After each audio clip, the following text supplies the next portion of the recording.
There's a lot of new legislators. Yeah. Check 1 2, check 1 2.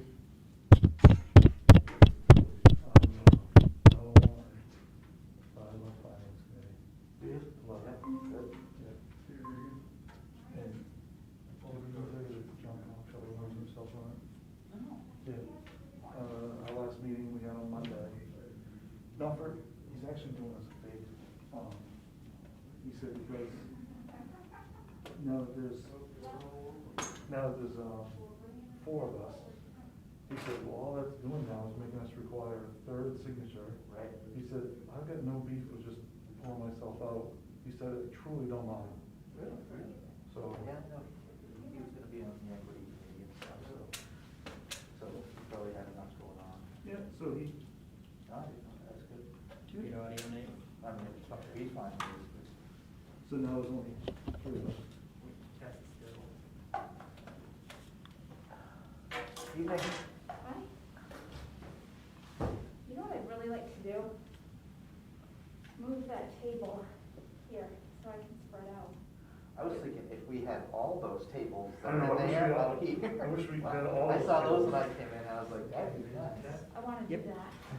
Someone might Yeah, help of me. course. Audio's out. I wish we could all do it. Your audio is good. You can mute the audio now? Yep.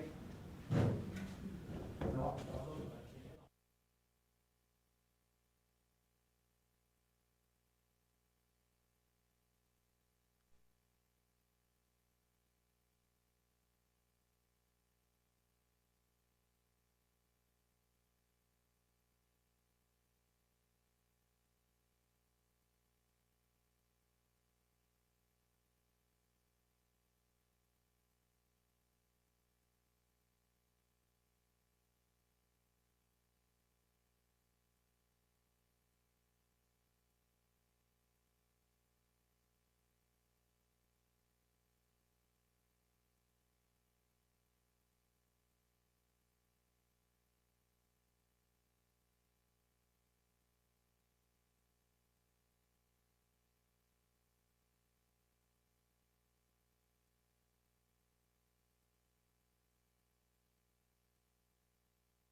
Mic check, mic check. You guys hear me?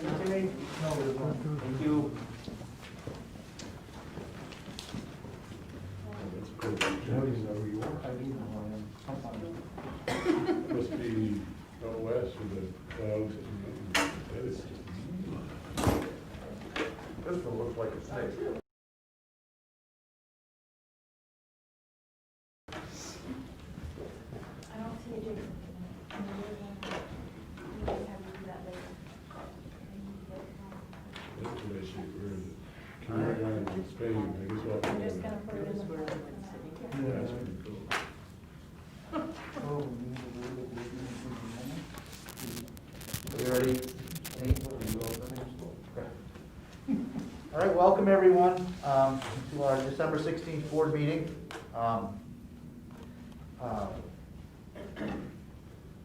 Tonight, we will have persons desiring to address the board. Those of you that wish to, please add into the comments any questions or comments that you have in the YouTube comments. And we will ask those questions or comments during the person's desiring to address the board section here in a few minutes. As I said last time, during the summer, we did answer questions, and due to the fact that we're trying to get a lot of business done here, we probably will not answer those questions tonight, but somebody will get back to you if you do have questions, so please ask them anyways. That being said, do I have a motion to approve the minutes of the November 18th meeting? So moved. Second? John has moved and Rob has seconded. Any discussion? Any on, seeing none? All those in favor? Those are not in the room. I'm just gonna call your name. I see Mary Ann, Jane, and Lester. I see all of them, so they are all in the affirmative. Any opposed? And abstentions? Do we have abstentions? No abstentions? All right. Any adjustments to the agenda? So, all right. That does bring us to the part, anyone that wishes to address the board. Do we have anything in the comments? Okay. That brings us to my report. The policy committee has asked us to kind of showcase a policy related to board members every month. We forgot that last month, but this month in our board packet, it's in our electronic packets, also in your board packet, is board member use of social media, BEB. And I'm not going to read it, but just know that it's there. And it's something that the policy committee is going to continue to do every month. I think when it came up in policy committee, it was kind of right after the election, and there was some things going on in other districts that were less desired, and kind of brought light to this policy. So if we could just take some time on your own and read through that, that'd be great. In your packet is the superintendent evaluation exhibits. The policies are in there, our regulation, and the actual evaluation itself. And then yesterday, I believe Marie emailed us all out in an electronic version that we can actually edit.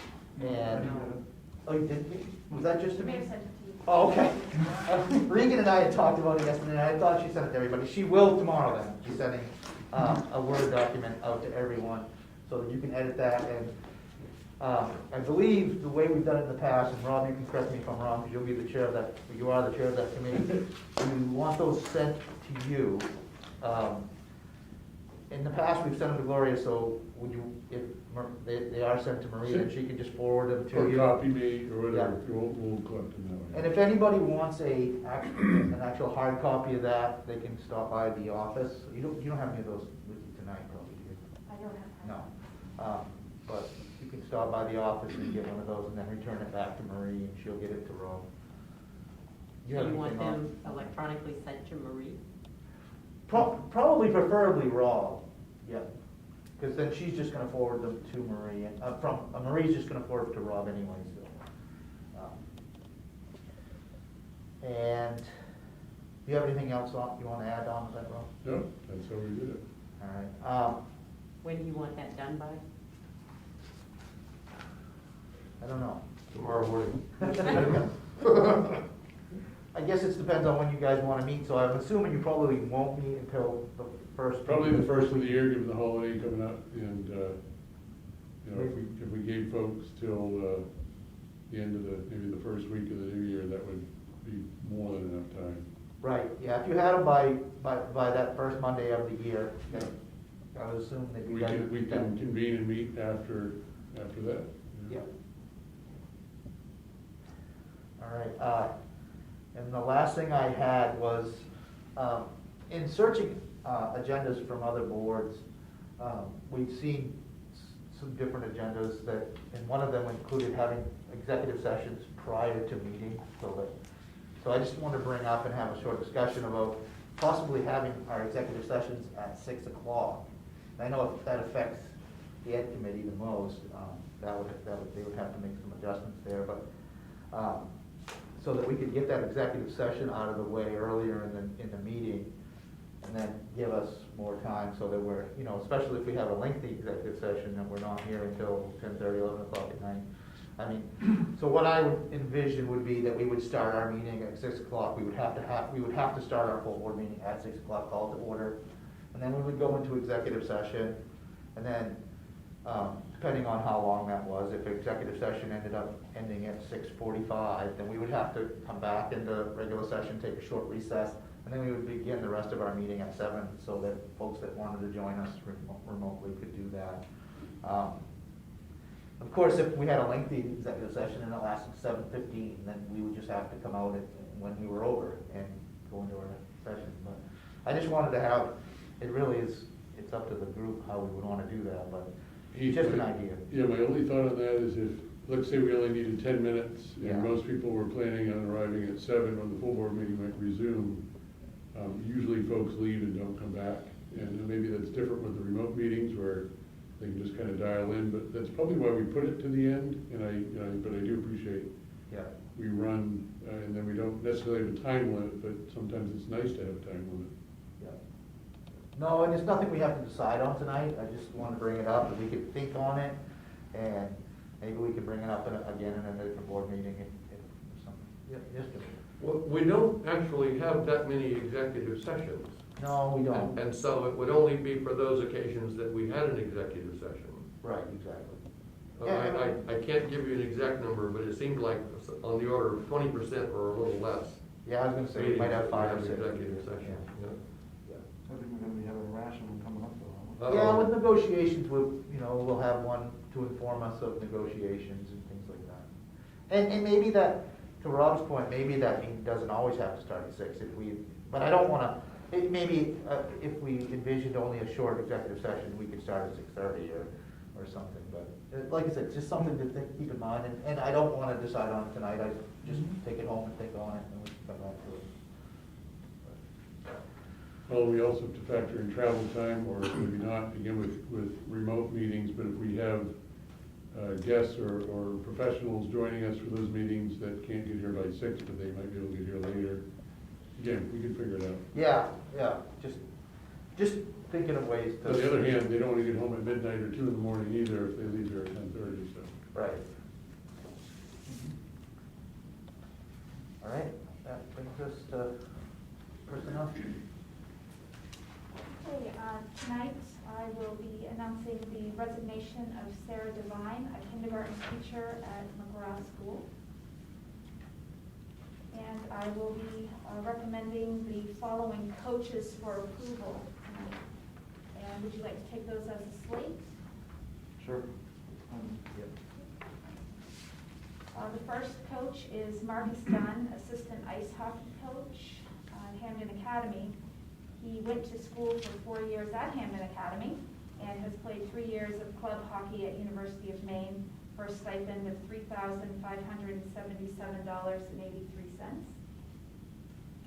And I would also put forth Rachel Parsons as our head swim coach candidate at Hamden Academy. She's had 5 years of experience, was a competitive swimmer in high school and college, a lifeguard, and a swim instructor. Our stipend of $5,493.61. So moved. Second. So I have a motion from Tony and a second from John. Is there discussion? Seeing none. All those in favor? Opposed? Okay, so do we have? Should we call their names? Yeah, Any abstentions? Jane? Aye. Aye. Lester? Aye. And Mary Ann? Aye. All right, so that is unanimous. I think it's spectacular to have Hamden along in the bench for our hockey team. Yep. I agree. No. Okay, moving on, tonight we have reading the essential behaviors and outcomes. Tony? Education enables all students to learn the skills and acquire the knowledge and develop the attitudes necessary to teach for them to reach their potential as citizens who can meet the challenges of a changing global society. We believe that all citizens in our community share the responsibility to educate our children and themselves, our schools, our community support systems, and should welcome and encourage all members of our community to participate, and our schools will have a supportive and empowering atmosphere for all students and community members. Thank you. Okay, next in the Superintendent of Schools report is the district status report. This is an annual report that is done each December, and it is designed to sum up the year and give you a good understanding of our current reality. So I'm going to be projecting this so that everyone can see it, of course, outside of us in this room. But board members should know that I did email you a PDF, and that may be easier for you to open and see clearly than watching on the screen. So that's available for you. So one moment while I get this ready.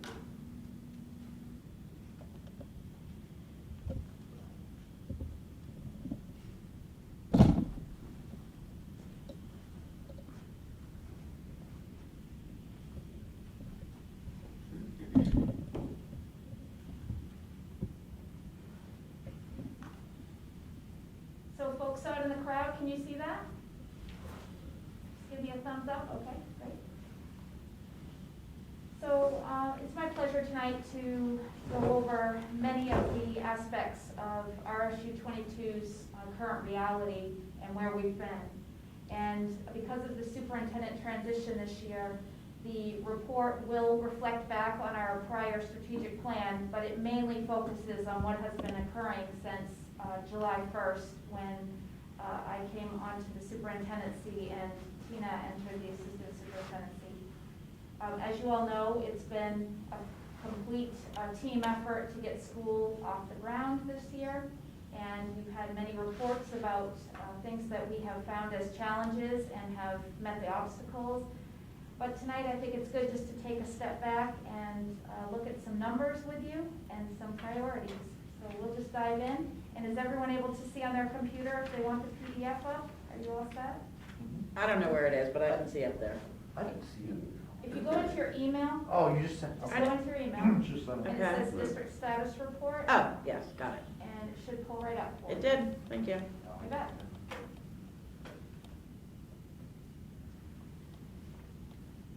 I think right off to start is the fact that we're open for business at all, right? I think there are many districts who have not had the fortune that RSU22 has had to be able to open our doors to the degree we have. We have the team of McGraw teachers there ready to go.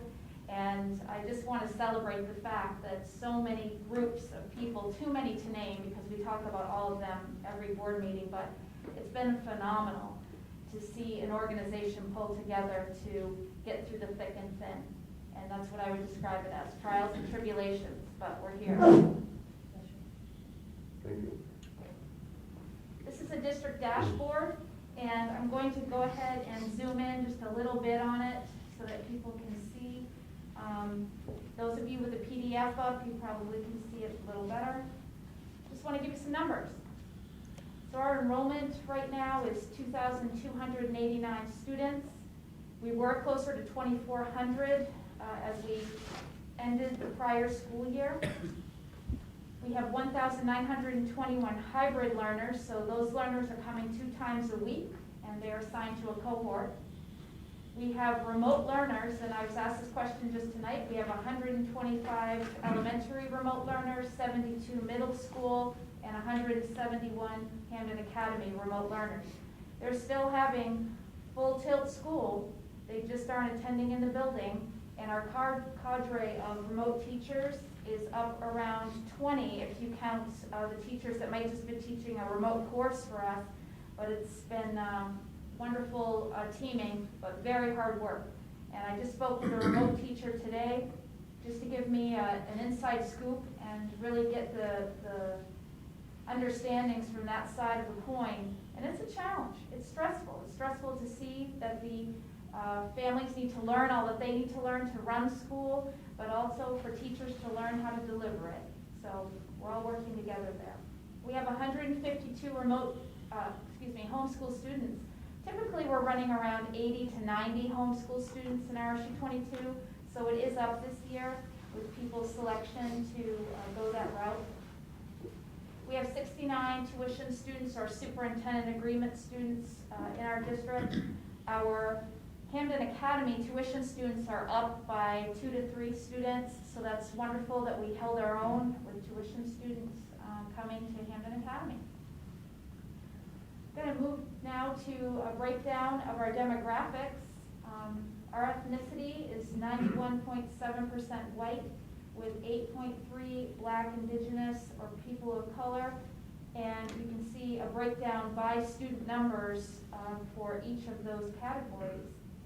We've been working hard this year to really look at equity and diversity in RSU22, and it's critical that we look at the specifics in order to dig in more and see where we need to be improving.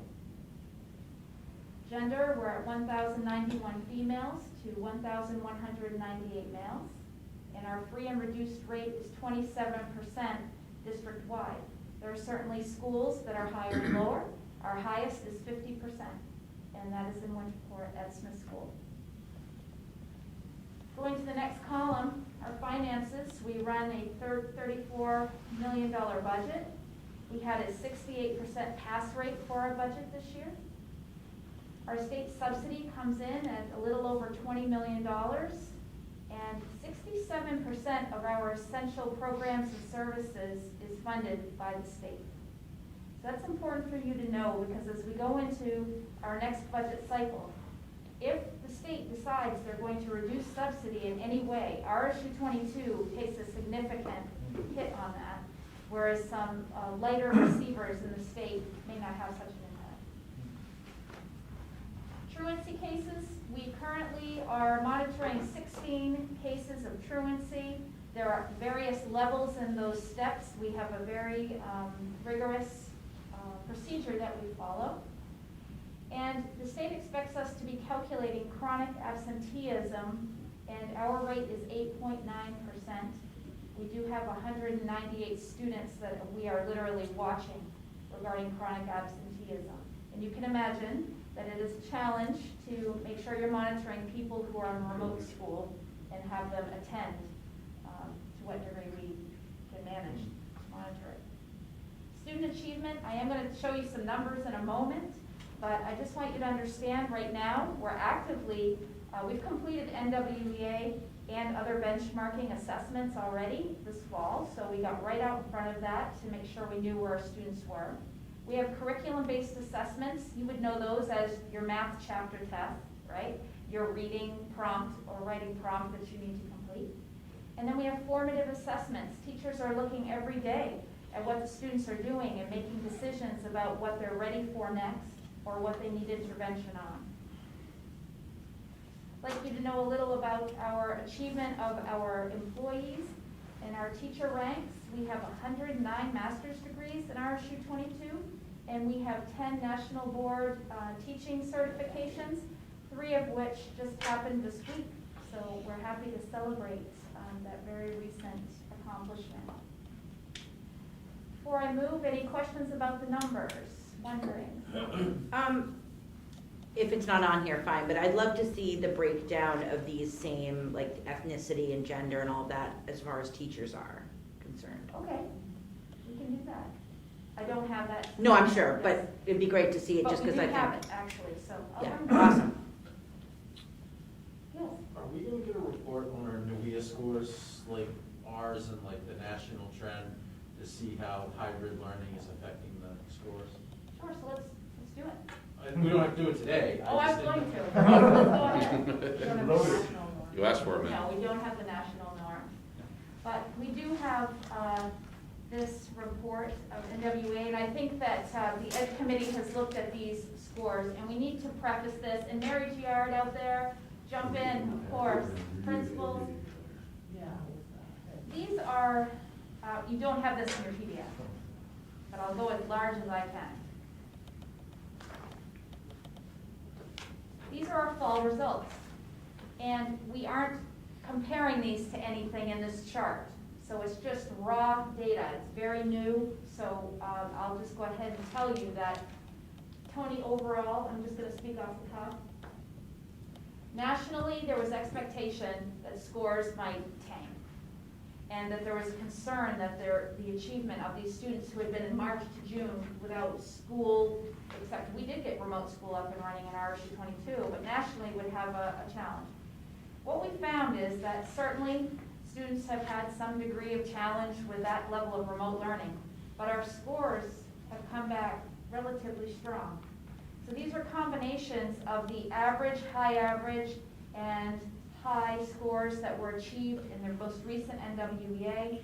The norms did change in the fall, so we are going to do some comparisons of what the students were scoring in previous norm tests. But you can see that at different grade levels, reading seems to be meeting benchmarks of around anywhere from 90s to 80%. I actually would say to you that it's a credit also to our teachers getting the students back and running really quickly, considering they only have 2 days of in-person school if they're hybrid or they're full remote. Anything you'd like to add to that? The Ed Committee did discuss these this evening and requested 3 years worth of data so that we can compare cohorts of students, because it's hard to draw a conclusion around 1 year's worth of data for one grade level. So that will be coming. So math nationally, the findings were that math was not as strong as reading coming off that 3 months of remote school and in the summer. And so we have found the same thing. While we've had some results that seem relatively strong or average, we do have some areas where we have lower than that, and we're going to be working on it and also identifying what it is that we can do for intervention to help this along. But overall, I have to say, our content looks relatively strong considering the bottle that the students have had since March. Mary, anything you'd like to add? Oh, she's driving home, yes. Principals, anything you'd like to add?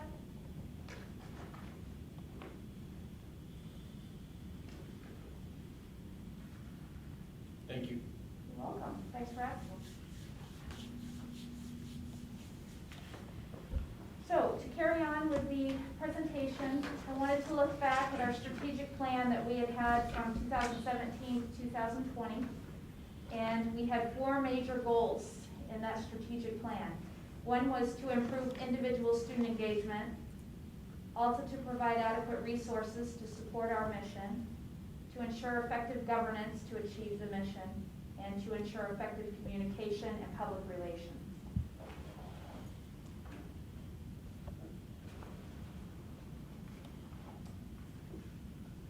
I've taken each of those goals here, and it's a challenge to see from the presentation. But I'm just going to go over what we met for each of those categories and where we did not necessarily meet the goal, and we need to be looking if we want to move it forward in our next strategic plan, or if we are interested in moving on to something different. So in goal 1, to improve individual student engagement and performance, We wanted to make sure that we were looking at our curriculums and that they were rigorous. That did happen. Math is a perfect example. Envision Math curriculum was brought online. We have the Lucy Calkins reading and writing online. We have a new phonics program this year. We have TCI social studies, STEM scope science, and the high school curriculums have been reviewed and aligned with standards even before 2017. So the work has been moving right along. An expansion of educational experiences. There are a number of places in the district where we have offered something new to students, and believe me, when we offer a new opportunity in RSU22, they take it, so that's fantastic. You know, with athletics, we've offered some new things. Volleyball has been especially popular. We wanted an effective supervision and evaluation model. We also have the establishment of our supervision evaluation team for the district, which the PGPE state law requires that we do, and that's fully implemented in RSU22. So I think we met several of our goals. One area that we did not meet was an expectation that we would be moving readily toward personalized learning and consider individualized learning plans for all. So that would be something that we would want to be talking about if we still have that vision, or if we move on to a different mission around personalized learning. Goal 2 is to provide adequate resources. One of the goals was to have a succession plan and to move the superintendency transition along. That's obviously happened. Employee recruiting was a goal. We have started to visit college fairs and make sure we're out there as a unit to recruit employees. We wanted to have state and interstate relationships built, and I will say that we've been working with our state legislator, Representative Hagan, to forward things, and to his position will also have legislative advocacy attached to it to continue to promote that. Innovation and technology was a goal. We certainly have hit the technology button. There's no doubt about that. So we are up and running in that direction. And then health and wellness. We have some very well-developed wellness initiatives in our district that employees are engaging in well. Health has become a superior area for not only performance but of need with our nursing corps. So I would say that our resources have gone to the right places in that area. Goal 3, to ensure effective governance. Policy review was a priority on that strategic plan. That is happening very helpfully, I'd say. We meet every month, and we have multiple policies on the docket at all times. There are a couple of areas I would say to you that we did not meet. And 2 of those are research and implement a district-wide school schedule shift. We were interested in considering if high school students should be going to school later and elementary earlier. I think remote learning naturally allowed us to try some of that out though, right? So we have some good research to discuss if we want to get back to a goal like that. And then we were going to research and refine a framework for governance and really look at the National School Board Association guidelines and framework. We didn't get to that study, so I think that might be an area for us to decide upon for strategic planning. And then goal 4, communication and public relations. This has been a significant effort in the past 3 years. Having comprehensive communications, I think we've done well to establish the community relations committee, first of all, and then making sure that we have regular communications out, our website's up, our app has been established in the district. I think the communications coming out of central office, we've actually been told maybe it's okay to pull back a little bit. Communicate financial data. I think our budget process has really changed. It's overhauled, and it's been quite successful, and I don't feel that people are sensing anything but transparency, and as much information as you ask for, you get. And then key partnerships with support communication. We're always looking for ways to get out in the community and talk to stakeholders.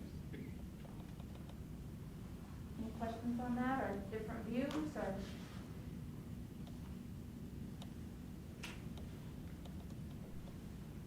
Okay, current district priorities. This is not following PowerPoint slide recommendations because they say only put 3 things and I have about 13.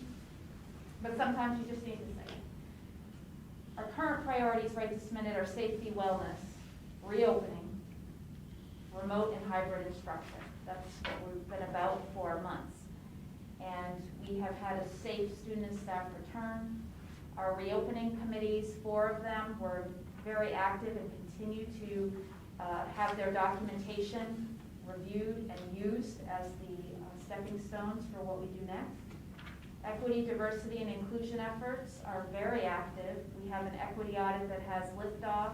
We now have the new ad hoc committee for equity and education, and we have participants across our district in multiple equity initiatives. Instruction, we have the cadre of remote teachers, we have the hybrid cohorts learning that's happening, and the teachers are all being trained on flipped learning, and that has been successful, and that has built a community among our teaching and administration where there's a level of togetherness and understanding about flipped learning, and then also patience in the implementation, and I think it's going well. Technology, device deployment is everywhere. You can't talk to a school that doesn't have new devices of some sort being delivered, being utilized, and the teachers are having amazing experiences with these technological devices, and we appreciate all the work it takes to learn it. Communications priorities, we've had internal communications priorities, especially around our reopening task force so that everybody knew what was happening.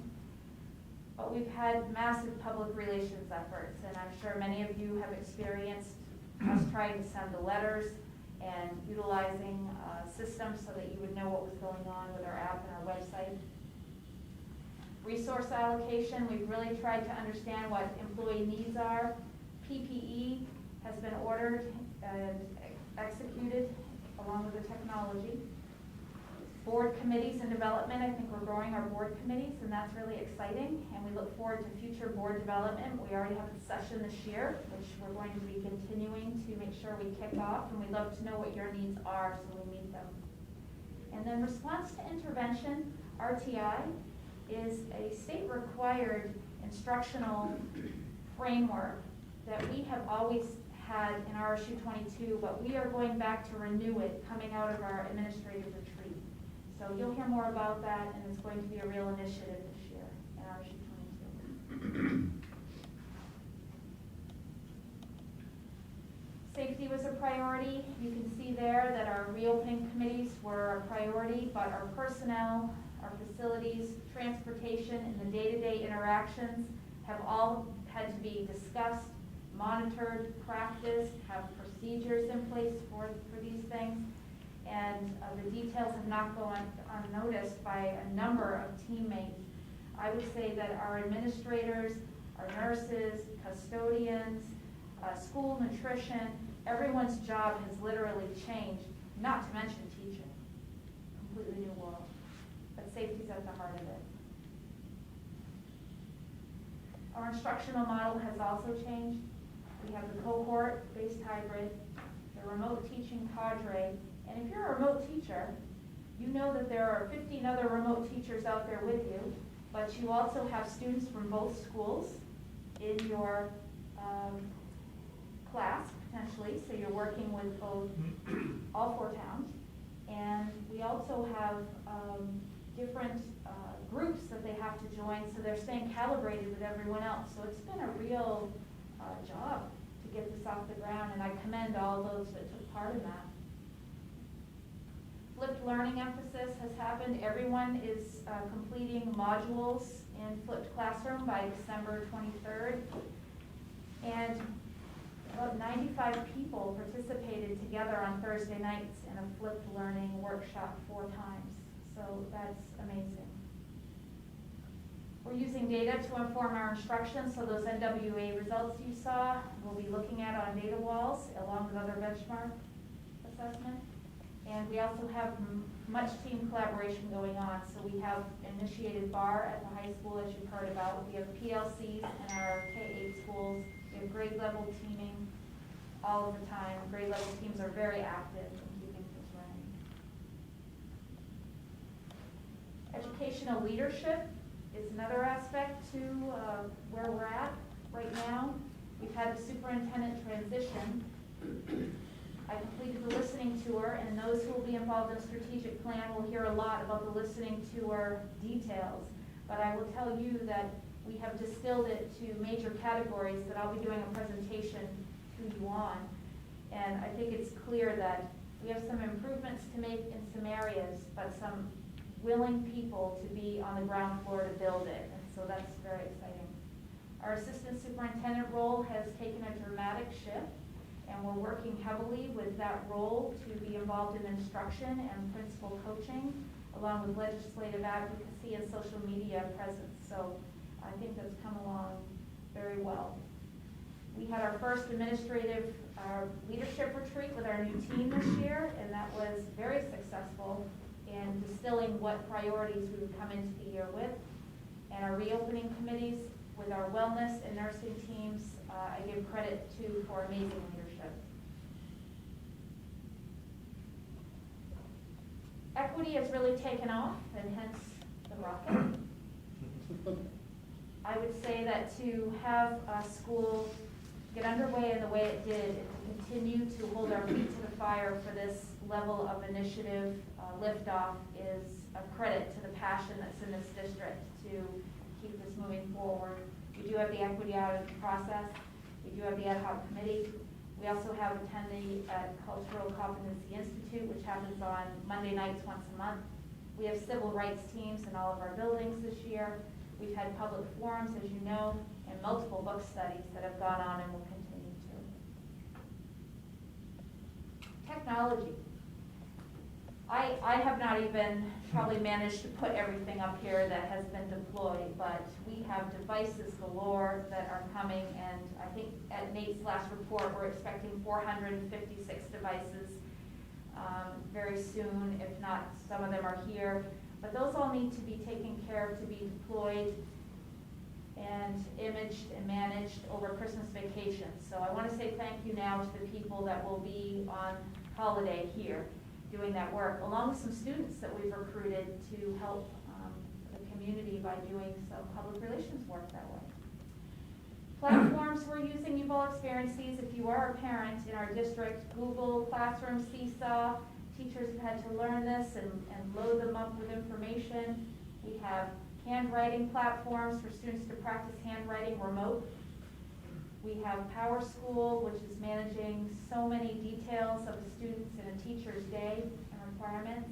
We have apps galore that are deployed, and one very interesting one is Edpuzzle that many teachers are using as a platform for remote learning and doing that individual space that we're hoping to move to with flipped learning. Our personnel, of course, our technology director, Nate Savage, has done an outstanding job. He has been not only fearless in his willingness to say yes to basically anything we could drum up, but also his time, because it's an amazing commitment. Technology integrators also have taken on a lot of new challenges to help their building employees be on the cutting edge. And their teaching and expertise has resulted in some amazing deployment and also just new opportunities for students. We have technical experts that just step up to help in every building, and we also have found tech coaches. So we've asked in the ranks of employees if there are people that would appreciate being able to teach, and they said yes, and we do have them online through CRF, Corona Relief Fund. Fiscal responsibility has been significant this fall because, of course, we have our regular budget of $34 million to be watching over, but we also have a Corona Relief Funds, and you can see these circles intersect. It's simply true that what we're doing through the financial lens intersects between these budget management, making sure you're looking for funds outside of your local budget always so that you can supplement the resources, but also understanding human resources needs to be in the middle because your organization is about people. You can have all the money you want, but you have to have people there to serve the mission. So we have been active in trying to help manage things like leaves for Corona relief. It's been a new act to understand and help people get to the support that they need. We also just started negotiations. Last night we had our first session, and so we'll be moving in the human resources direction that way as well. Our Corona relief funds, as you know, we've got 3 of them, and then we also have supplemental funds through ESSER that we'll be looking at in the coming new year.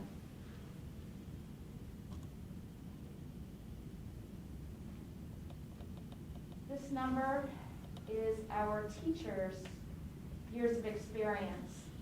And if you go ahead and look across all of our schools, to have 1,600 years of experience in front of our students and collaborating together, you get a lot of bang for our buck, both in terms of students feeling engaged and cared for and safe, but also the ability to have instructional turnaround like they have.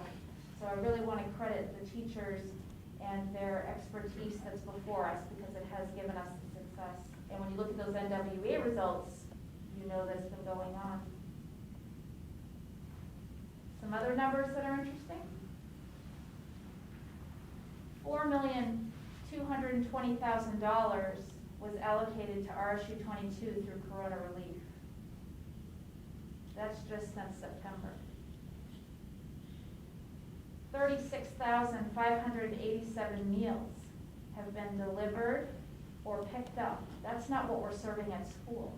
This is just what we've gotten out the door to homes. Since. And that does include some of what we did in the prior. Yep. And then we've had 70 school days this year. And I feel really good about that. I guess I've never thought about looking at the 70 school days and been so excited, but there it is. I do feel it's success. And I just want to end by giving a special thank you to everyone, because there was so much planning and imagining what could be, coordinating all of those big ideas into something that could actually be operational. And I know this year was only made possible through one thing, and that's this, teamwork. And these are actually folks right outside of Hamden Academy when we were getting ready to deploy one of our many aspects of Meals on Wheels, deliveries here. It's just extraordinary. So that's what I want to leave you with.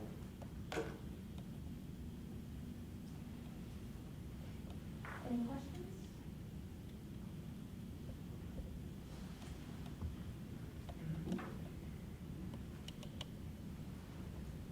Nicely done. Thank you. Well, thank you all for the support, because this type of year does not happen unless you feel like there is support out there to do some things that are controversial. You know, even opening up was controversial. So we've talked about sports and how we could run sports. We've talked about transportation, so thank you for that. Well, part of my job is analyzing all the schools across the country and reporting out how they're all doing. And I can tell you that there's a lot of schools that are not, a lot of districts that are not communicating messages, that are making decisions and telling people, you know, school's closing in 6 hours and everyone has to get their kids. And so I feel really lucky, because I feel like we always know what's happening. I might not love it, like I want my kids going to school 5 days a week and I want to have my house back again. But fair enough. But I am so happy that, you know, my kids feel safe when they come, and that I hear other people talking like that. And I know that there are teachers who are, you know, crying at night because it's so hard and that kind of thing, but they also know that other people have it worse too. You know, like it's not, this has been very controlled for as much as it could be.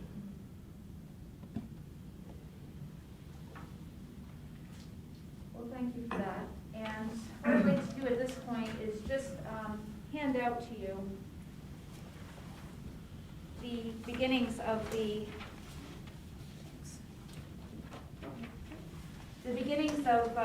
superintendent goals that need to be set.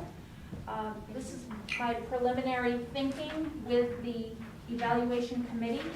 We will not be formalizing these goals until the evaluations come back in.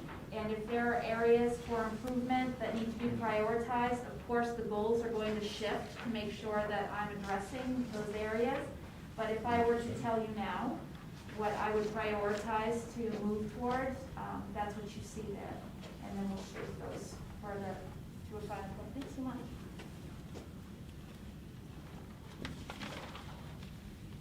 Okay.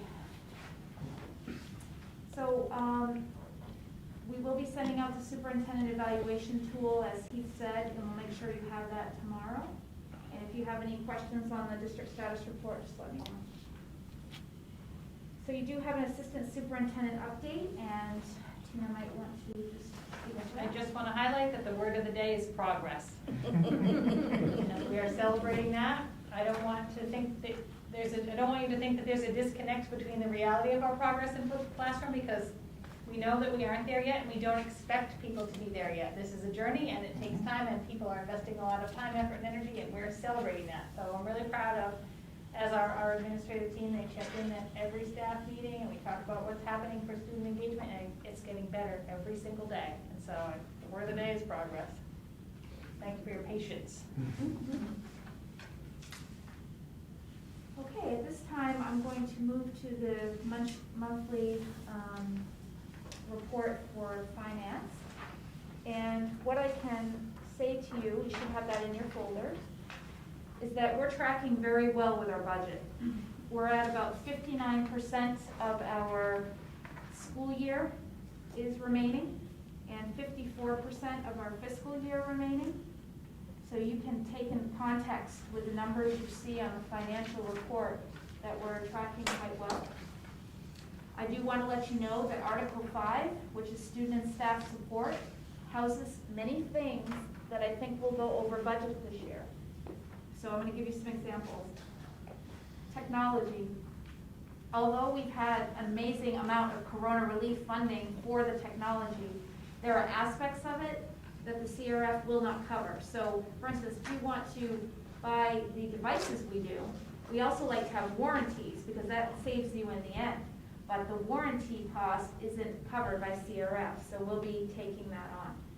Also in nursing, for instance, we have prioritized having a nurse in every building full-time right now, so that we can continue to monitor the COVID cases or suspicion of that. And we're going to continue that into January, but corona relief is over. So we'll be adopting that cost into our budget.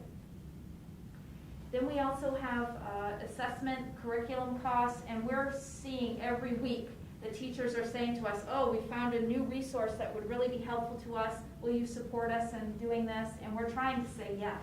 So we're finding creative ways to fund things like Edpuzzle licenses that teachers want, and we may be inheriting some of those into our budget as well.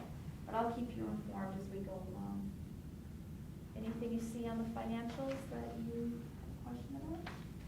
Megan, I have a question on the warranties. I'm generally averse to those when they're offered for items that generally have a fairly good manufacturer's coverage. Have we done a cost benefit to compare warranties across the board versus just buying extra and having a replacement there? So I can't say we've done a professional cost benefit analysis, but we've certainly done an anecdotal one. Yeah.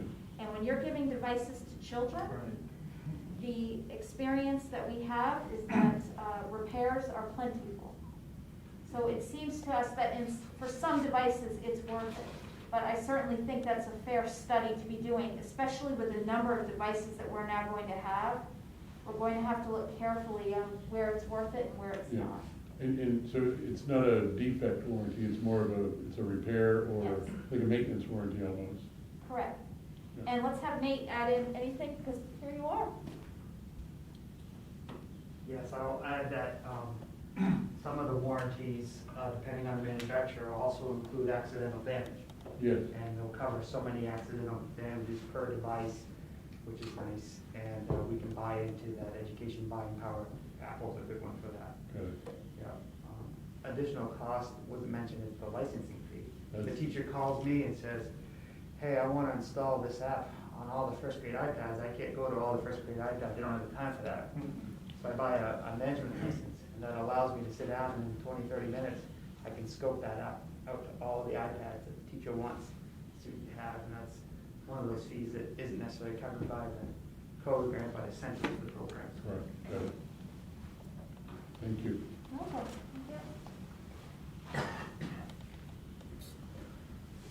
Okay, tonight for the monthly financials, there's a couple of other details I want to review. If you are a remote participant as a board member, I did send you an email that has these two items in the email.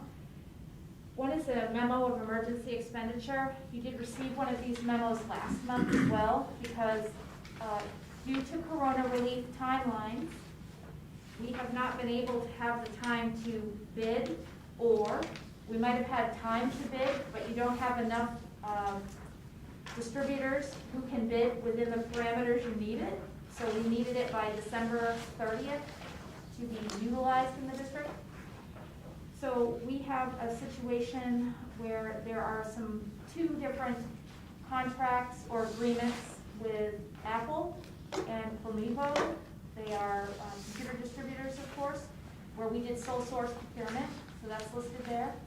We also have done procurement with vans. We did have delivery, and we separated the invoices for the vans, but one check got written instead of separate, which is what we should have had happen for the purchasing policy. So I put it on this memo so that we are following the procurement guidelines. And that is just simply for your review, and we will be keeping this with our audit materials for the financial federal grant auditing. Then lastly, I'd like to introduce that we need to have a resolution to remove Rick Lyons from our accounts as a signer and add Tina Boone to the accounts as a second signer for checks in our district. And for the past 3 years, of course, Richard Lyons has been signing and I've been the second signer. And now we'll just make the transition to myself and Tina. So you did have a sheet in your folder that listed motions for tonight. And this is one of the motions that I need, motion number 1. I move to approve an addendum to association authorization resolution as presented to remove Richard Lyons and add Christine Boone. Second. Okay, we have a motion from John and a second from Alan. Did everybody hear the motion? Do we need it? Everybody online hear it okay? Okay. All right. Yes, John? Yes, I have that authorization here in my hand. Sadly, I've looked at it very closely, and it specifically says 12/15/2020, which is yesterday. Perhaps it should be dated 12/16/2020. Yeah, but I'm not sure that. I don't think it would matter since how it's made out, and I assume she hasn't signed since yesterday anyway, so. The bank issued it for us, and they knew we were coming tonight, but I can ask her if that detail is an issue for them. And if it Okay. is, I will cross out the 15 and put in the 16. Excellent. All right. Do we have any further discussion? Seeing none, all those in favor of the motion read by John? Okay, everyone here, and then I have Faye, Lester, and Mary Ann are all in the affirmative online. It's Jane. Did I say Faye? You did. Hi Jane, I know you're Jane. Any opposed? No opposed? Okay, no abstention? And Heath, I'm just going to bring this to you because we'll need to add this to our signature file for tonight, okay?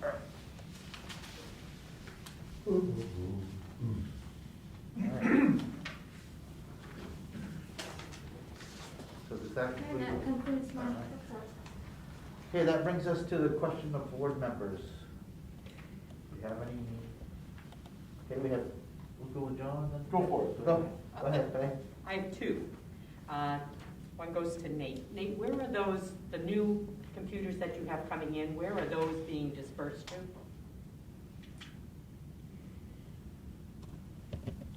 Those are gonna be dispersed to Weatherby School, the ones that haven't come in yet. Right. Yeah. But they've been, the ones that have arrived have been everywhere. I don't think there's a school we haven't hit yet, with the exception of Weatherby. In fact, I emailed a parent today about it, concerned because their children at other schools have gotten a new device, but their one at Weatherby hasn't. So, sorry. And the second question is not a question, it's a request. And I'd like to request of the administrators, can I ask when you do your board report that goes in our board agenda, could you differentiate how many students at each grade level are remote and how many are hybrid? I'm sure you have that information, but it would be nice to see what that breakdown is by grade level at the different schools. So I hope I'm not asking too much, but I'd like to see that. Thank you. All right. And John? Last month, we were told that they're gonna start doing rapid testing, and I don't think any nurses are on, but I was just curious if we've done any, and have we gone through the original allotment? I think we were getting like, what, 240? Yes. And are we getting more of those? So I don't know the exact number of tests we've completed, but yes, we have utilized the tests. Okay. And we've utilized them to test our staff, either upon request, if they have an issue, or also, when we've had to do these quarantines, we've decided to proactively request the staff to test at those buildings, and that has seemed to work out well. I don't think we've executed that at every building, but in a couple of cases, yes. And we've been able to write to the parents and community that we do have staff who are negative. So that has worked well. I do not know how the new sets of testing will come in or what our timeline is, but I can find out for you. Okay. Based on that, I know, because I asked Christine, McGraw goes back tomorrow to hybrid. What's happening with sixth grade at Reedsboro? They're back. They are back. And Susan, you want to add anything?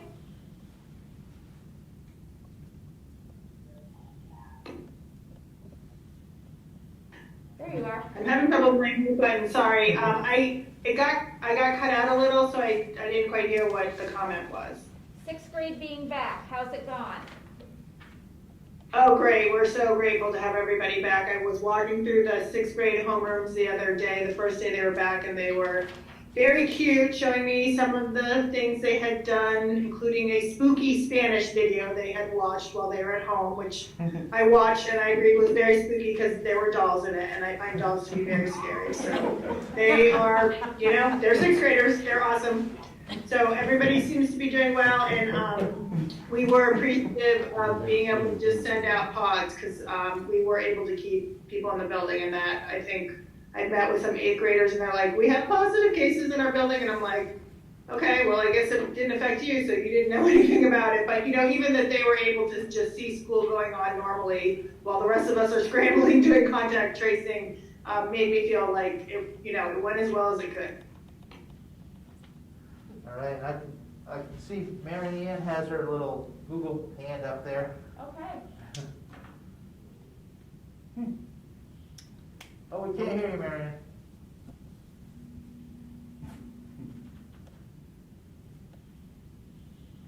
Am I on? You are now, yep. Am I on? Yep. Okay. Back to the district status report. How many teachers do we have district-wide? If that was in there, I missed it. Let me just do a little adding in my head. How many teachers do we employ? We're at about 198. But that's quoting me off the cuff, but close. Okay, that's good. The other question is, as some of you know, I'm concerned about student privacy. And you mentioned one app. that is being used, but you also mentioned there were many others. How many apps are actually our students using across the district? I do not know the answer to that, and I'll turn to Nate, but I bet we might have to get back to you. Yeah,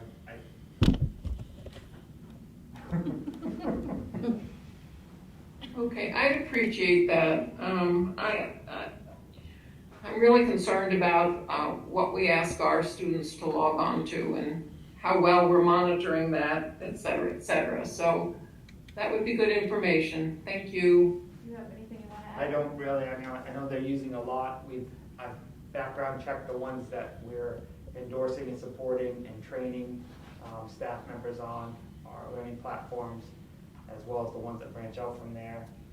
The recent one that was mentioned tonight, Edpuzzle, but it is my goal to reorganize the district staff members and get them to focus on that resource site that we had talked about earlier this year.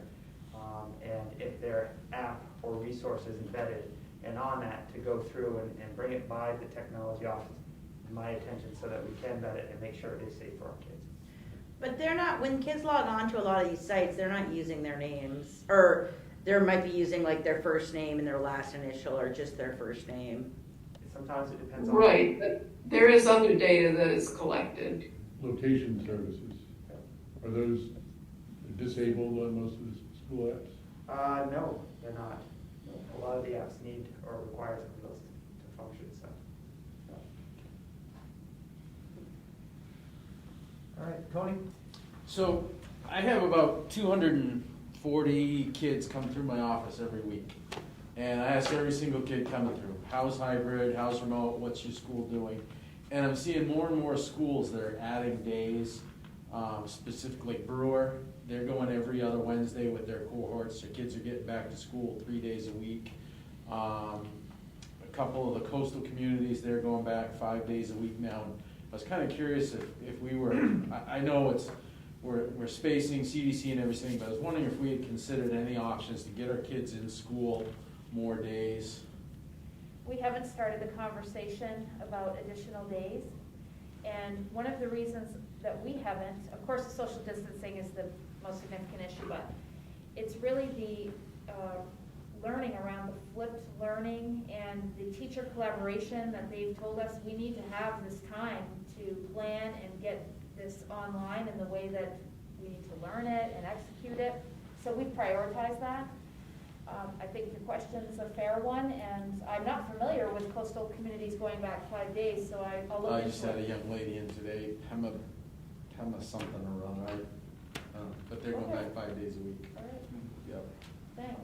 We'll have discussions. But the big one was the Wednesday. I didn't know if we can alternate Wednesdays like Brewer does. The kids that have come through from Brewer School say it's so nice to be back in school, even just 2 more days a month is all they're getting, but they're like, it's the best thing since sliced bread.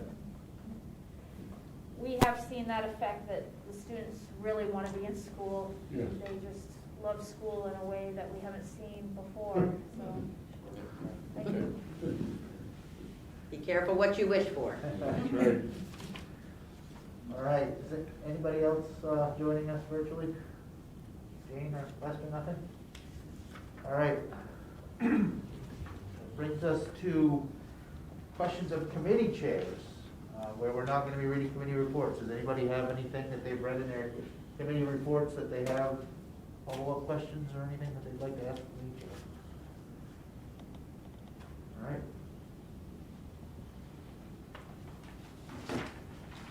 Takes us back to you, I believe. Oh, takes us to John, policy. Okay, so, 2 policies tonight. First one's policy BEDG, minutes of board meetings.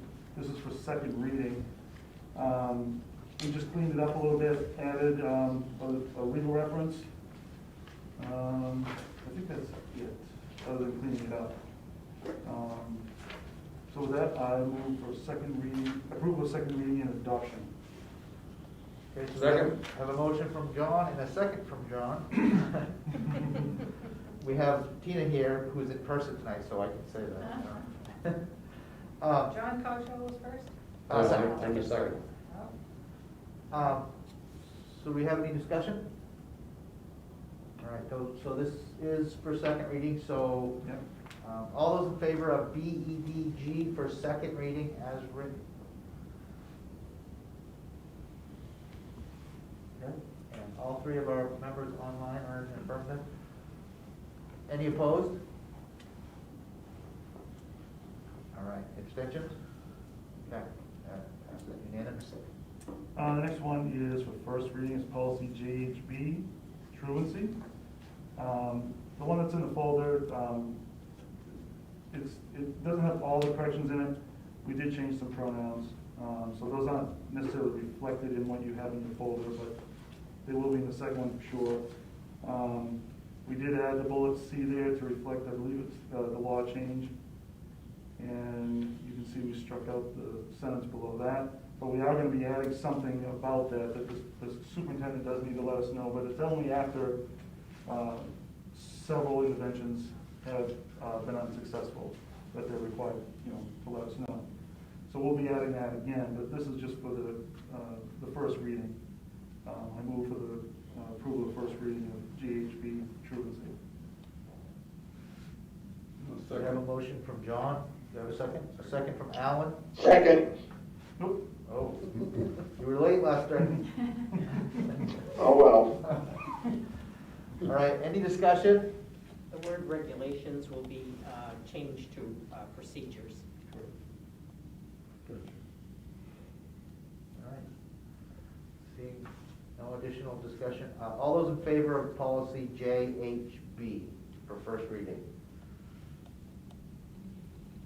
Opposed? And all three of our members that are joining us through Google Meet were in the affirmative. Any abstentions? All right. Is that all we have for you? That's all I have. All right.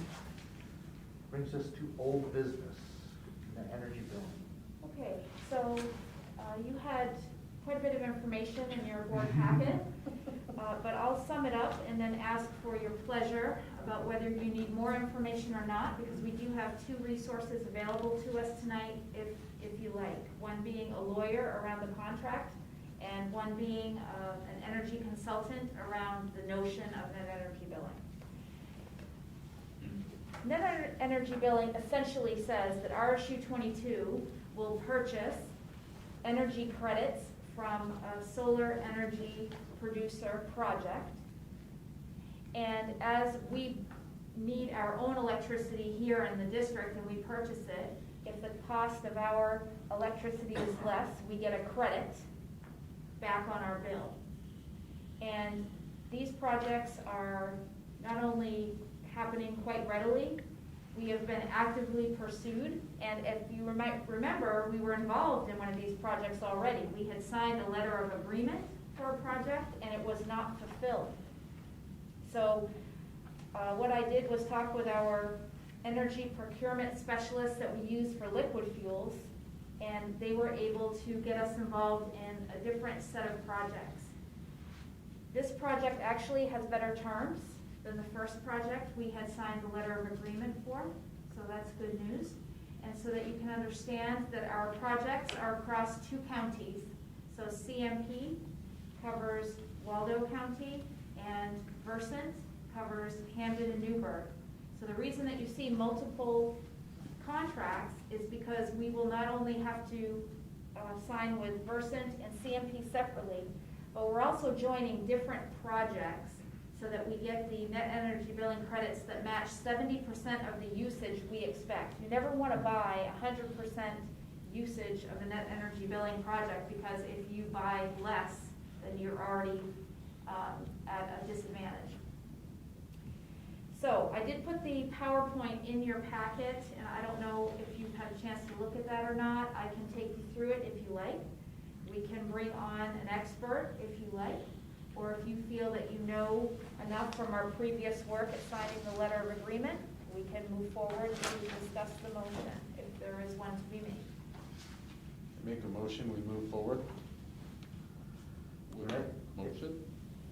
It's actually in our packet if Oh, you you want me to want read it? to actually read the motion. Yeah. Number 2. I motion that we move, that the vote entitled vote to authorize the purchase of net energy billing credits be adopted for present to this meeting. I second the motion. The motion is, no, wait. No. Well, you can't, I know, I'm just being a wise guy, reading what was written. Second. So I have a motion from Tony and a second from John Holmes. Discussion? John? I'm curious as to what happened to the previous contract that we approved. The contract was never fulfilled because the project didn't get completed. And following up on that, about 2 weeks ago, there was a somewhat concerning article in the Bangor Daily News, which, as I recall, implied that there may have been an overexpansion in this kind of thing in the state of Maine, and also suggesting, although only hinting at, but still clearly suggesting, that some of these companies may go bankrupt. And so what I'm really concerned about, but I'm hoping you can reassure me, the worst possible result, I'm hoping, if any of these companies that we are attempting to contract with gone bankrupt, that the worst that will happen is that we're just back to where we were before and not saving any money, as opposed to sharing in liabilities with the company that goes bankrupt. So that is my understanding, but I do have a lawyer who can answer the question without reservation waiting for us. Would you like to speak to him? I'd love to have him speak to us. Let me go. It's like phone a friend. Yes. While Regan's getting a hold of him, we'll come back to that. Faye, you had a question. Only that, do we know of other districts in the state that have already done this and are seeing a positive result in their billing? I am not familiar with a district that has this deal done to the point where they're receiving the credits. Okay. But I am familiar with other districts that are doing the same as us or have already signed on with the project and they just have to be billed. Okay. I was just curious. Thanks. So Adam should be coming on. And Reagan, Yes. and perhaps our attorney could just explain in general terms why it's advantageous for us to enter into this type of an agreement versus simply purchasing our power through the power companies, who will in turn enter into agreements with these folks as they see fit and where savings may be best in our interest.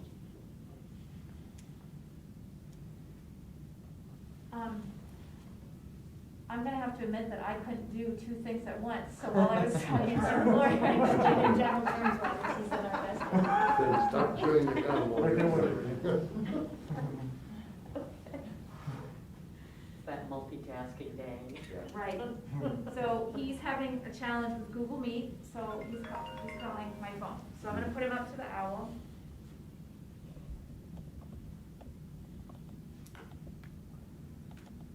Hi, Adam. Hi, how you doing? Doing well. So I'm gonna put you basically on a table, and we're gonna ask some questions of you, and just let us know if you can't hear well, and I'll repeat. Sounds good. Okay, thank you. I apologize for the IT issues. Our internal computers don't Google Meet. I don't know why. Okay, question number one. Question number one is, I just want to make sure, since it's possible that companies like this might go bankrupt, I want to make sure that the worst possible thing that could happen to our district is that we don't save the money, but we also don't share in any potential liabilities with the companies if they have problems. Yes, the answer to that is yes. The worst thing that would happen to the district is that you wouldn't save the money. The most likely scenario is that somebody else, some other company would try to pick up the rights to do it to maintain the deal going forward. But yes, the biggest loss to the district in this type of scenario, or frankly in this deal in general, is really that you won't get the benefit. Great question. All right, we have one more, right, Bill? Yeah, the question was just simply, what has, or perhaps you could just explain in generic terms, why a school district would enter into this form of agreement versus simply purchasing power from the electric company, who would in turn purchase power generated at the best available rate to the school. I think what the question was, why would you enter into an agreement with someone else when you could just purchase the power through the, are you talking through CMP or through, and is that what the question? Yeah, both. Actually, we straddle both power utility companies in our district. I'm sorry, Regan, maybe you could repeat the end of that a little louder because it was really low. In our district, we straddle 2 service areas, 1 Versant, 1 CMP. Yep. And what was the question, why would we purchase through somebody else? Why don't we just purchase through the utility, is that correct? Yes. Yes. Okay, so this program allows you to get credits for, your electricity bill is basically divided into 2 components. One is the transmission and distribution charge, which is basically the charge to get the power to you. And then the other is generation charge, which is for producing the power. When you pay your bill to the utility, you're paying them one bill, but you're really paying for both of those things. They will then send a check over, for lack of a better term, to the person who made the power, but they just essentially deliver it and handle the billing.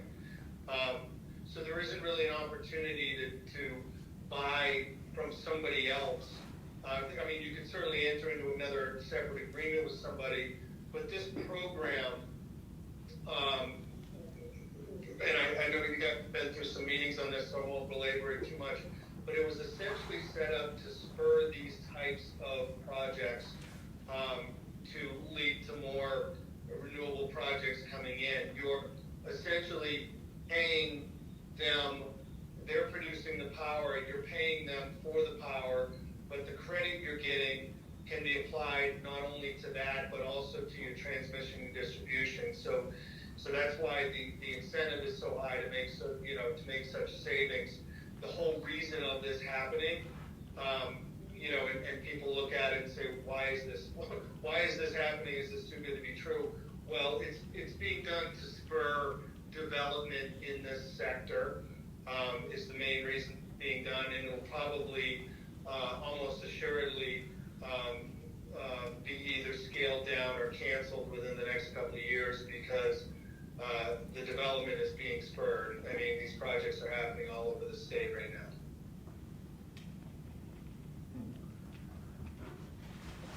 I see, we have a question Okay. too from Mary Ann. Can't hear you, Mary Ann. Better than something to do with their sharing. Thank you. So following up on what you just said, how long is this contract for? 20 years. But you said, did I misunderstand what you said? You said just a minute ago that this will probably go away in a couple years because of developments, future developments, so I'm kind of confused. Oh, I'm sorry. Good question. I should have clarified that. So under the law, when about 10% of the load well, let me back up and just answer it simply. You would be grandfathered in. So your contract would be good. I'm talking about new projects after this. The legislature, in fact, is looking right now, or they will be, because I know for a fact that there's going to be a bill in to study this program, to say, hey, did this spur investment? And the answer, I think, most definitely will be yes. And then their response is either going to be, okay, so we should have these opportunities, sort of expire for new projects going forward. But the ones that are already, done, like yours, or, others that are going on, they would be grandfathered in. And let me just sort of give you an example of that. Governor LePage, for example, on the net energy billing,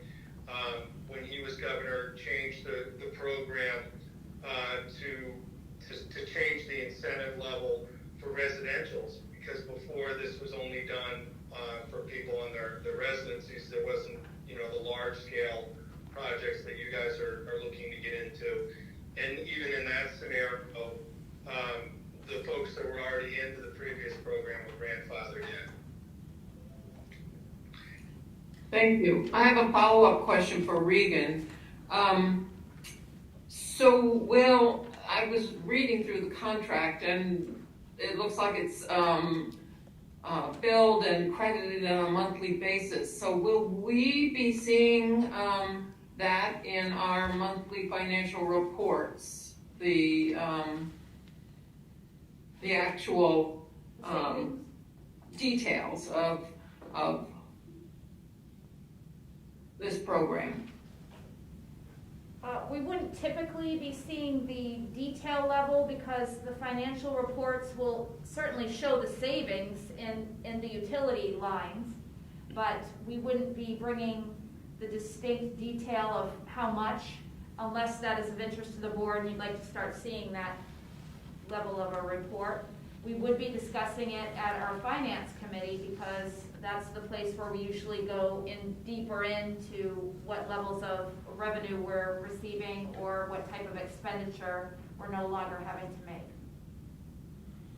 And also, so when you do the financial report on a monthly basis, could that be something you would touch on at least in this first year? So we got a sense of the flow. Sure. Thank you. I don't know if other people are interested in that. I was just gonna say, to build on that, though, like what you said, though, that like when the finance committee is signing warrants, that's something that they would see. Am I right, Alan? I mean, So could they share that with us, I guess? Or could they put that in their minutes or some way to communicate that to us? But you would. I don't know what the most efficient way is, but. You're not gonna be able to tell those checks, I don't think. No, not without being able to compare. You wouldn't be able to compare, but you would see the check going out. And sure. Yeah. We can do that. So we have distinct reporting about how this is benefiting our district. Yeah. All right. Do we have any other questions for Adam while we have him on the line? Seeing none. Okay, Adam, thank you very much. I'm disappointed you didn't get to see what a nice suit I'm wearing. You know how I'll bet he's in his pajamas. Well, he was. I'm calling in and Just one of those. Regan, send me any other questions you have. Look forward to working with you. Okay, thank you, Adam. Have a good night. You as well. Bye-bye. All right, so we have the motion on the floor to authorize the purchase of net energy billing credits, made by Tony. Is there any further discussion? All right, seeing none, all those in favor? And all three of our folks on Google Meet are in the affirmative. Opposed? All right, any abstentions? Okay, now for this, we do need to have each board member's signature. And so I'll start that here with Tony. And it will come around if you wouldn't mind signing on the line.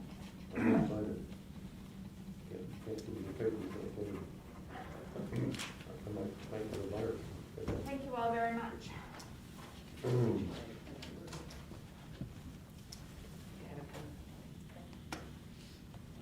Tina, I keep forgetting that we were going to try to include our student board members in the voting process. So please remind me, and the students, I see they're both on with us, please vote and remind me to. Encourage them to do Yes. Distributed generation of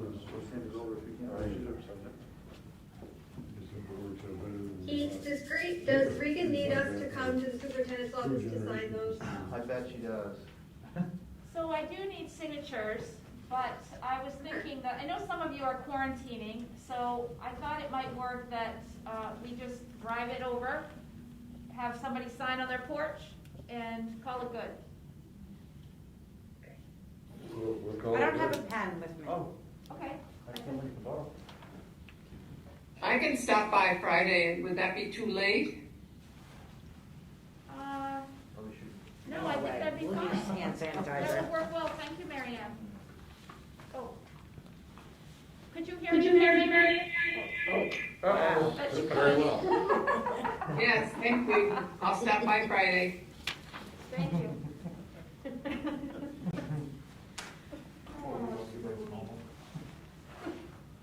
All right, do you want to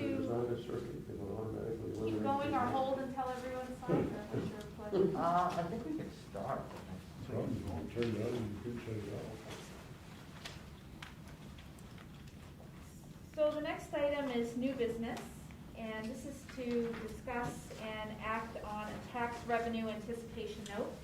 And as you saw in your board notes, RSU22 has strong cash reserves, and so we're fortunate in that regard. However, when you have $4 million that is flowing through your district, and you have to pay up front and then wait for reimbursement from the state government, who is waiting for reimbursement from the federal government, that leads to a timeline that can affect your cash flow. What we're here tonight to ask for is approval of a tax revenue anticipation note for $1,500,000 in a drawdown format, which simply means we would have access to money if we are up against it with our payrolls, so that we can meet all of our expenditures that are needed in RSU 22 without missing a beat. If we were to access any of the money, we would be needing to ask permission of the Finance Committee to authorize it. And we would only be taking the portion of the $1.5 million that we need for that particular situation. And this would be paid back in entirety by June 30th, 2021. So it's essentially a 6-month window, because we expect that federal reimbursements through the state may not occur until April in some cases, and we want to be sure that we have cash flow. So we did have a Finance Committee meeting where we opened bids for this tax revenue anticipation note. We had 4 bids, and we were pleased about that. We had a range of interest rates and terms offered to us, and we're bringing to you tonight a bid that was offered by the First Bank, that's out of Bar Harbor, for 1.37% interest on $1.5 million in a drawdown format with no prepayment penalty. So we're happy to take any questions, and I'm sure Finance Committee members can speak to their feelings about this decision. Do you need a motion before we open it up for discussion? That would be good, Tony, yes. So I move to vote to authorize issuance of a $1.5 million tax and revenue anticipation note. Second. Tony has been moved and John Holmes has seconded. Discussion? Go ahead, Jim. People who know me know I'm quite the debt hawk and not comfortable with government entities borrowing money. However, I'm very comfortable with this. We all talk about how government tends to kick the can down the road. Well, the can gets picked up on June 30th. This is the equivalent to a HELOC, a home equity line of credit. This is a line, we may never borrow it, we may. If we do choose to borrow it, there's going to be permission sought from first the Finance Committee and then the board to borrow. And the reason behind all this is because we're expecting money from the feds, which may not come as quickly as we want it to. But the fact that there is a drop-dead date, and the fact that this is just to kind of get us through, I'm comfortable with that. And to add, Jim, we would be seeking Finance Committee approval to make the actual transaction and then report of the transaction to the board the following meeting. So that's the way the steps would be. Any other discussion? Anyone from the Finance Committee have anything else? Or anything? We voted unanimously on it, so. we're all. Yeah. All right. Okay, so for this, when we vote, Tina needs to certify each person's vote. You won't need to sign this, but she'll need to check off everything accurately. So if we can give her a little time, that would be, Unless it's unanimous, then. wait, sure. Okay, seeing no further discussion, all those in favor of the tax anticipation for $1.5 million?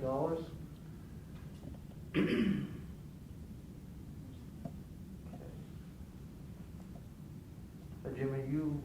Oh, yes, Okay. sorry. Oh, it sounded like you were. Yep, yes, yep. All right, and then all three Yeah, are there? they're all yeses.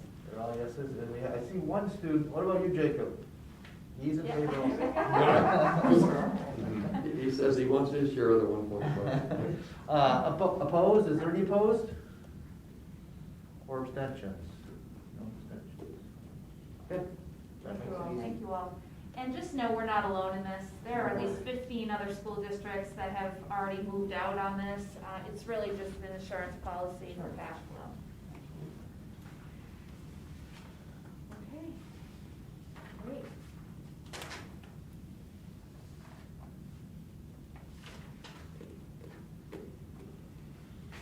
Communication. All right. We are not giving committee reports, but we probably do we have anything from our students? We didn't have that on the agenda, so. Oh, I apologize. Yes, I don't know what happened there. do our students have anything from us, Olivia or Jacob? Is anything you want to add? I don't have anything as of right now. Okay. Same here as of right now. Nothing new. I think mostly all the students are kind of feeling the same, still kind of falling into rhythm with everything, chugging along the best they can. All right, kind of like everyone else, I think, right now. Yeah. Thank you. Of course. So that brings us to meeting dates. Does anybody need to set dates tonight, or everybody else set what they have? All right, seems easy. That brings us to, we need a motion to enter into executive session. I move we enter executive session for the purpose of discussing negotiations between public employer and public employees per 1 MRSA 45 subsection D. 405. All right, Tony has motion, and John Holmes has seconded. All those in favor? Okay, that is unanimous. All right, so thank you, everyone who's joining us. Have a great Christmas, and we'll see you next month. The board members online, I sent you a link for a separate executive session link. Probably, we're gonna need 5, 10 minutes. Yeah, sure, okay.